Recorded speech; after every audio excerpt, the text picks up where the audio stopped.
दिल्ली में स्वास्थ्य व्यवस्था का जनाजा निकल चुका है। गरीब मरीजों की जिंदगी को दांव पर लगा दिया गया है और रेखा गुप्ता की बीजेपी सरकार चैन की बंसी बजा रही है। ईमानदारी का ढोंग करने वाली ये सरकार का असली चेहरा एक बार फिर बेनकाब हो गया है। दिल्ली के सरकारी अस्पतालों में इलाज कराने की अगर आप सोच रहे हैं तो सावधान हो जाइए, क्योंकि अब वहां जांच के नाम पर आपको सिर्फ मायूसी ही मिलेगी। रेखा गुप्ता की सरकार ने दिल्ली की स्वास्थ्य व्यवस्था को भ्रष्टाचार की ऐसी दीमक लगा दी है कि अब पूरी की पूरी व्यवस्था ही चरमरा गई है। न खाऊंगा न खाने दूंगा का नारा देने वाली ये सरकार अब दिल्ली की जनता की जेब और सेहत दोनों को सरेआम लूट रही है। मामला बेहद ही गंभीर और चौंकाने वाला है। दिल्ली सरकार ने आनन फानन में 28 बड़े अस्पतालों, 203 डिस्पेंसरी और 370 आयुष्मान मंदिरों की तमाम आउटसोर्स्ड लेबोरेटरी सेवाओं को अचानक से पूरी तरह ठप कर दिया है। यानी अब इन सरकारी केंद्रों पर मरीजों के खून, पेशाब या किसी भी तरह के लैब टेस्ट नहीं हो पाएंगे। जनता त्राही त्राही कर रही है, लेकिन सरकार के कान पर जूं तक नहीं रेंग रही है। दरअसल यह पूरा रायता पिछले एक साल यानी कि 2025 के बीच में फैलाया गया था, जब रेखा गुप्ता सरकार ने चहेती कंपनियों को फायदा पहुंचाने के लिए आनन फानन में लैब टेंडर बांटे थे। इसके बाद से ही इन आउटसोर्स्ड लैब सेवाओं में भारी गड़बड़ी और खराब क्वालिटी की शिकायतें लगातार आ रही थी। हद तो तब हो गई जब खुद जिला स्तर के डॉक्टरों और जिम्मेदार अधिकारियों ने ही इस पूरे टेंडर की प्रक्रियाओं और फैसलों पर गंभीर सवाल खड़े कर दिए।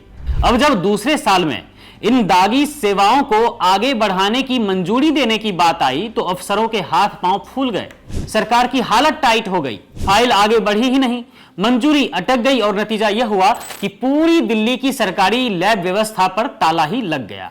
रेखा गुप्ता के गलत फैसलों की सजा आज दिल्ली का वो गरीब भुगत रहा है जिसके पास प्राइवेट लैब में जाने के पैसे नहीं हैं। वैसे भी रेखा गुप्ता सरकार के लिए यह कोई पहली फजीहत नहीं है। इस सरकार की रग रग में ही घोटाला बह रहा है।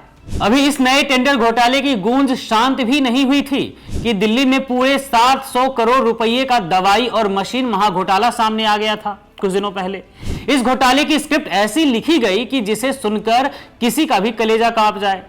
सरकारी खजाने को दोनों हाथों से लूटा गया और मरीजों के हक पर डाका डाला गया। सोचिए जरा, जो ORS का पैकेट महज 2.5 रुपये में आता है, उसे इस रेखा गुप्ता की सरकार के नुमाइंदों ने पूरे 15 रुपये में खरीदा।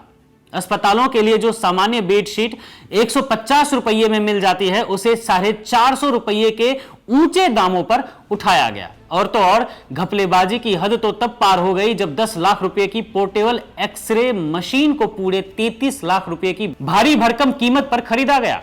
नियमों को ताक पर रखकर ई टेंडरिंग की धज्जियां उड़ाते हुए सिर्फ और सिर्फ अपने पसंदीदा सप्लायरों की जेबें भरी गई।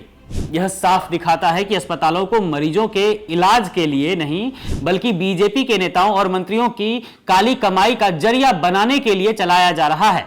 अब सवाल यह उठता है कि दिल्ली की जनता को इस बदहाली में झोंकने के बाद केंद्र की मोदी सरकार और पूरी की पूरी बीजेपी सरकार खामोश क्यों है?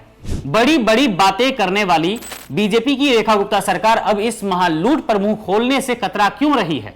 रेखा गुप्ता की सरकार बेइंतहा भ्रष्टाचार के दलदल में डूब चुकी है और पूरी दिल्ली की स्वास्थ्य व्यवस्था को वेंटिलेटर पर पहुंचा दिया है। पहले दवाइयों और मशीनों में करोड़ों की दलाली खाई गई और अब गरीब जनता से मुफ्त जांच की सुविधा भी छीन ली गई। बीजेपी का असली चाल, चरित्र और चेहरा अब दिल्ली की जनता के सामने पूरी तरह से साफ हो चुका है।